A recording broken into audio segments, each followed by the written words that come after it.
guys, welcome to my channel. So today in this video lecture we are going to study about diabetes, but not in the traditional bookish way.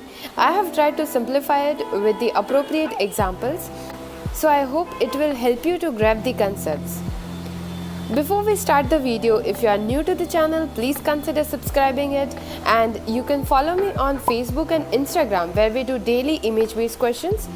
It will help you to enhance your knowledge and understanding. To get the free PDF of any of my video lectures, you can get it from my Telegram channel.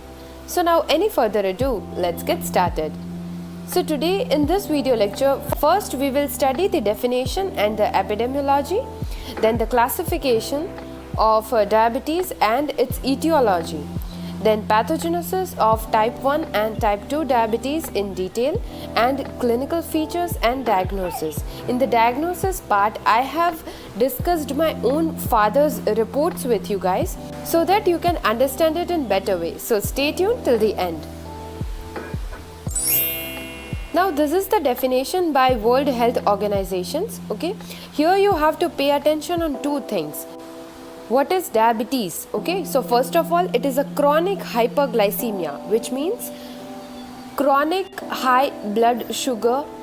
And the second thing where we have to pay attention is defect in insulin secretion, insulin action, or both, right? So these two things are very importantly connected with diabetes, which you should keep in mind. Now, before studying the diabetes, we will study insulin. Okay, what exactly insulin is? Insulin is made by our own body. Okay, and whatever food we consume, our body converts it into various type of sugars. Then this sugar goes into the blood vessels, right? This sugar travels in our blood vessels and it reaches the different parts of our body. Now this body needs sugar to do its work, okay, the various type of actions which our body performs. It needs energy for it, which it gets by sugar. So now insulin will do what? Insulin's job is to move the sugar to the cells, okay. This is the role of insulin. As you can see, insulin is giving the sugar to our organs. So this is what insulin does. In diabetes, mainly there is a problem with insulin only. Either pancreas releases less insulin, or there is development of insulin resistance. That is, our body cells are not responding to this insulin, okay, which leads to the condition called diabetes. As we already have a video lecture on basic endocrinology of pancreas. If you think you need that basic understanding of insulin, its function, okay, structure of insulin and glucagon, everything, so we have a separate video. So please go through it, and I am also giving you the link of the same video in the description box. So please do check out for basic endocrinology related to pancreas. Okay, it will make your understanding about the diabetes much better and clearer. So basically, diabetes is any defect in insulin secretion, okay, which is by beta cells, or insulin action, right? Now coming to the demographics, diabetes mellitus is a leading cause of morbidity and mortality world over. Top 5 countries with highest prevalence of diabetes mellitus are India, China, United States, Indonesia and Japan. So as you can see here, the incidence is somewhat lower in Africa, but prevalence of diabetes mellitus is expected to rise in developing countries of Asia and Africa due to the urbanization and associated obesity and increased body weight. As you can see, this chart gives the comparison of 2010 and 2030. So they predict that in 2030, the cases of diabetes are gonna increase. Here in the total world population, you can see 2010 they have measured 285 million cases of diabetes, and they expect increase of 54% by 2030. Yes, so diabetes is such a common condition, right? And even in our day-to-day practice, we meet so many diabetic patients. So for that reason, we need to have a deep understanding and clear concepts about diabetes, right? So that's what we are going to do in this lecture. Now the classification, guys, I'm not going into the detail, but basic classification is type 1 diabetes mellitus and type 2 diabetes mellitus, okay? And there are also other specific type of diabetes, please go through it. And the fourth important type is gestational diabetes, which is related with pregnancy. It is seen in somewhat 4% of the cases. And when we are talking about type 1 diabetes and type 2 diabetes, the main difference, which we all know, that type 1 is insulin dependent, right? And type 2 is non-insulin dependent. Now we are going to study both these types in details in the further slides. Okay, so type 1 diabetes. Basically what happens in type 1 diabetes is, see, pancreas decreased insulin in the blood vessels. That means there is defect in insulin secretion, right? So as the insulin is less, so what? Increased glucose due to the low insulin. There is no insulin to transport the glucose to our organs, right? So blood glucose will increase and muscles are unable to use glucose due to low insulin.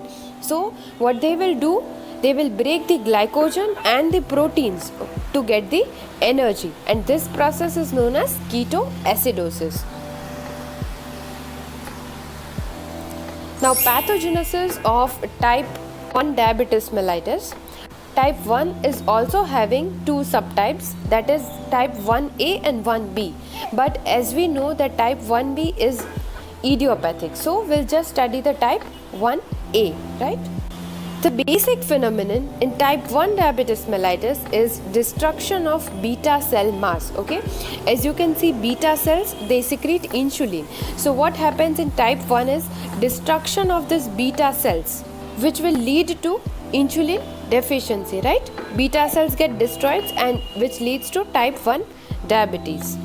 Currently, pathogenesis of type 1A diabetes mellitus is explained on the basis of three mutually interlinked mechanisms, which is genetic susceptibility, environmental factors, and autoimmune factors, okay? Under the genetic susceptibility, you have to pay attention to the HLA antigen, okay? Susceptibility gene on HLA region in chromosome 6. So this can be your MCQ. Along with that, it has been observed in identical twins that if one twin has type 1A diabetes mellitus, there is about 50% chance of the second twin developing it.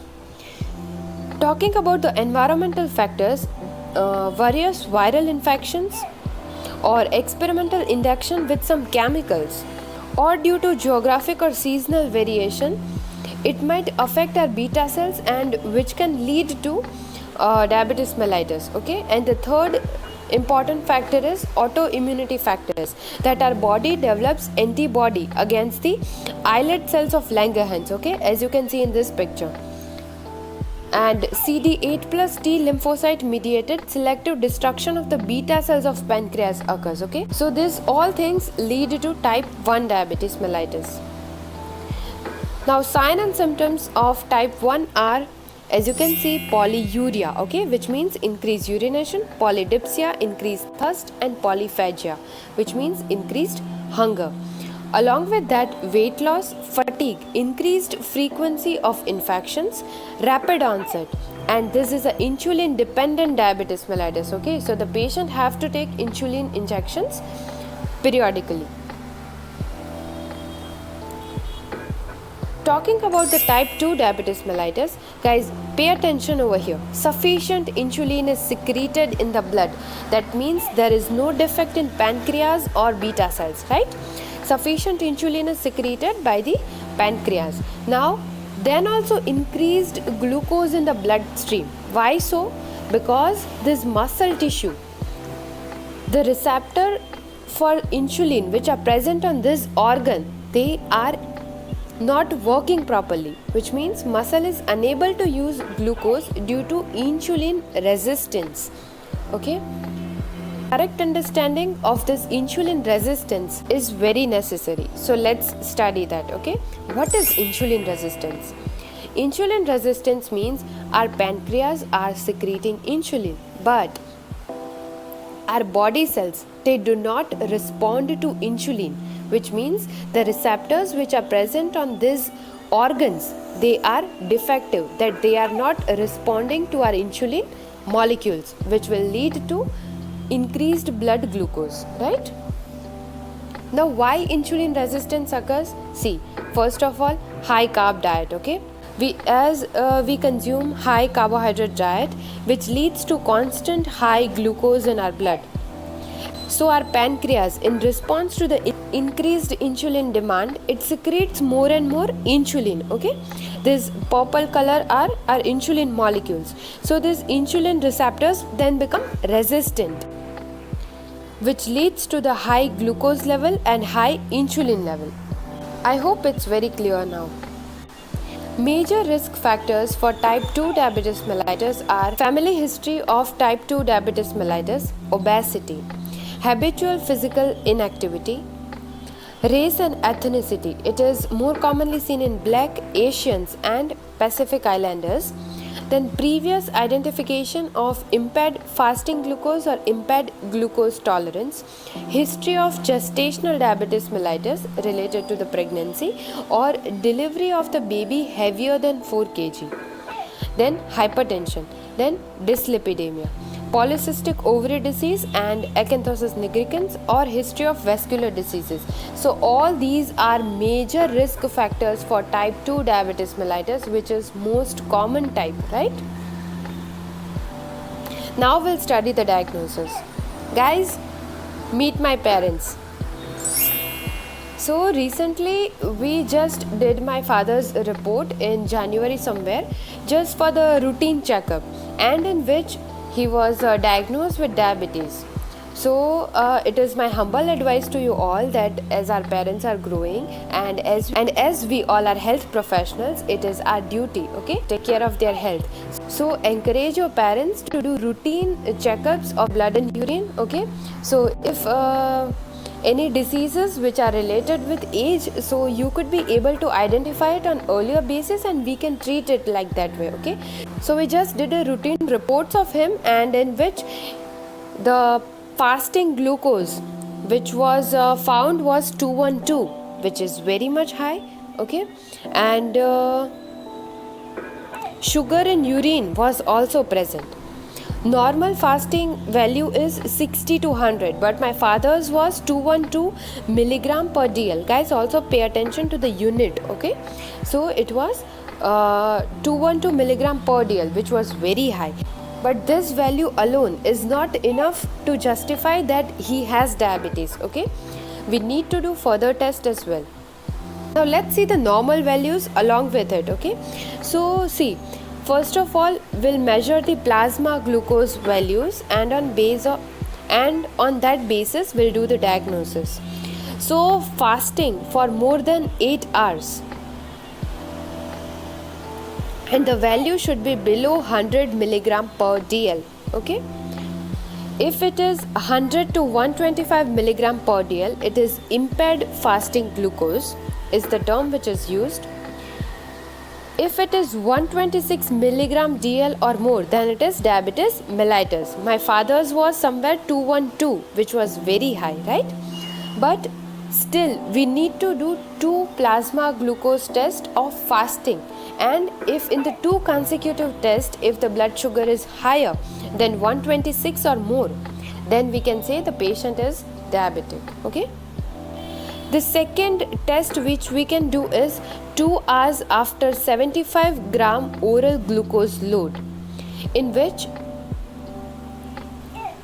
if the value is less than 140 milligram per dl, then it is normal postprandial glucose tolerance test, okay. If it is 140 to 199 milligram per dl, then it is impaired postprandial. If it is 200 milligram per dl or more, then it is diabetes mellitus. So the values are different for different kind of the test, okay. First which we studied was for fasting value, which was 212 for my father, which was too high. So we can put him under the category of diabetes mellitus. The third test which we can do is random value, okay. Random blood sugar 200 milligram per dl or more, okay. it is the indication of diabetes mellitus. But guys, plasma glucose values are 15% higher than whole blood glucose value. This you need to know. The second diagnostic method is urine testing. Urine tests are cheap and convenient, but the diagnosis of diabetes cannot be based on urine testing alone, since there may be false positive and false negative, right? So this is the urine analysis report of my father. Here the sugar was present. It shows 4 plus, right? Which means it was quite high. The term which we use for this condition is glucosuria, which means glucose has appeared into urine. To measure the glucosuria, there are two different tests, Benedict test and dipstick method, and there is another test which is of ketone bodies. Okay, if ketone bodies appear in urine, then it is called ketonuria, and it is done by Rothera's test. So this is important for your MCQs. The main disadvantage of relying on urinary glucose test alone is the individual variation in renal threshold. Thus, a diabetic patient may have a negative urinary glucose test, and a non-diabetic individual with low renal threshold may have a positive urine test. So, in my father's case, sugar was present, okay, in the urine, but it doesn't mean that he is diabetic. It could be due to the low renal threshold for glucose of his kidneys. That's why also glucose might be present in the urine. So urine test is not something which we can rely on in all the times. If both glucosuria and ketonuria are present, then diagnosis of diabetes is almost certain. But alone glucosuria is not sufficient to comment that the patient is diabetic. I hope it's clear. Another test is glycosylated hemoglobin, which is famously known as HbA1c as an indicator of diabetic control. Measurement of blood glucose level in diabetics suffers from variation due to the dietary intake of the previous day. Now HbA1c, it shows the average blood sugar of past 3 months. Okay, so when I took my father to MD, he told us to do the HbA1c test first. Okay, why? Because it shows the average blood sugar of a patient in past 3 months. Okay, if it is 5 to 6%, then it is normal, but above than that, that is 8.6 or more values, it shows the patient is diabetic. Yes, my father's fasting blood sugar was also high, and his HbA1c level was also somewhere near 10 to 11, which leads us to the confirmed diagnosis that yes, he is a diabetic. So this was all about diabetes. I hope it is clear now and it has helped you. Please let me know in the comment section how you felt about the video. In the part 2, we'll study about the complications of diabetes and the hypoglycemic drugs as well.